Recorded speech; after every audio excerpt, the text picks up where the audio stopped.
Hey guys, in this video I'm going to tell you about loop or mesh analysis. Before we go to the analysis, we should first know what is loop or a mesh. Loop or a mesh is a closed path for current to travel. Now let's just find out what's loop or mesh actually. So I'll just draw a circuit.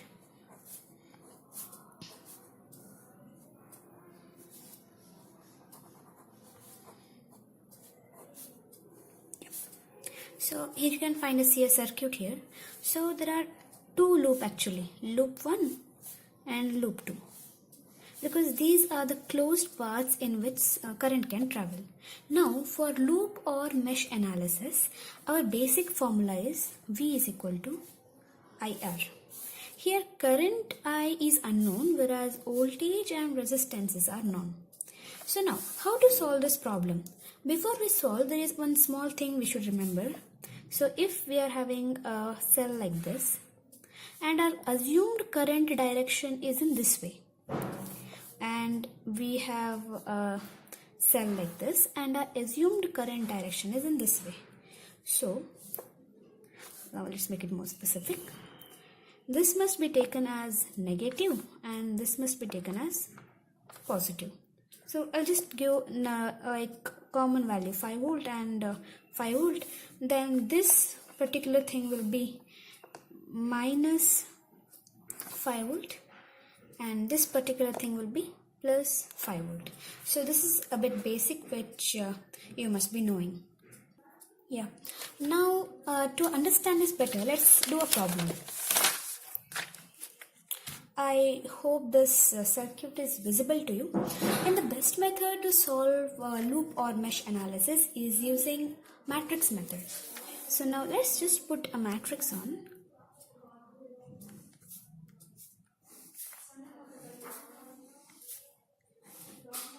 Yeah.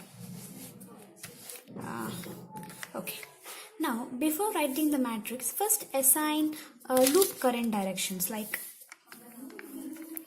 I1, I2, I3. So the thing we should remember here is we have to consider that I1 is the maximum current in this loop, I2 is maximum current in this loop, and I3 is maximum current in this loop. Now let's just put on the matrix. This is V, I, and this is R. So first let's fill the voltage side. So in loop 1, you can see that negative, positive, and the direction is this side, so it becomes plus 10.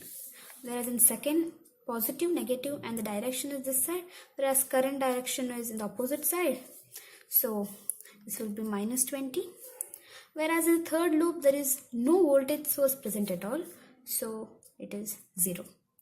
Well, this is an alternative form of cell to represent. Cell can also be represented in this way. So this is just an alternative form, that's it. So okay, now we have just filled the voltage matrix. So current is unknown as I told you before. Yeah. Now important to fill resistance. So it's common, no? 3 cross 3 matrix. So A11, A12, A13, A21, A22, A23, A31, A32, A33. So first one is A11. Resistances in loop 1. 5 plus 2. That is 7. So it is A12 means resistance common in 1 and 2. It must be denoted by a negative sign. All the resistances which are common, you should denote it by negative sign. Like, so 2 ohm is common, so you just write here minus 2. And A13, there is no common resistance between loop 1 and loop 3. So this is 0. It is A21 minus 2 again. A22, 2 plus 5 plus 4, 11. And it is A32, which is minus 4, as you can see here. Then next it is A31, which is again 0. Then A32 minus 4, you can just see here, A32 minus 4. Then A33, 4 plus 2, 6. So once you have written the matrix, almost all the task is done.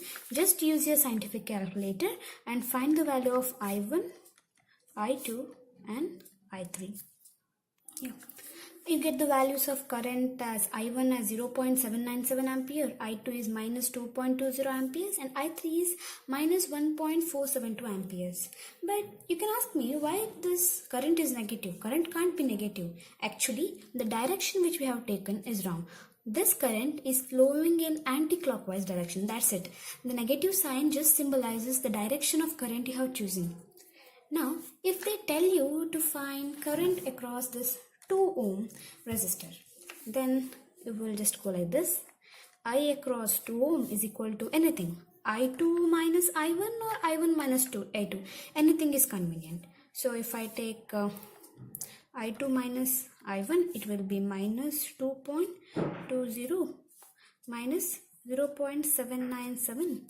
So which will come out to be minus 2.997 ampere.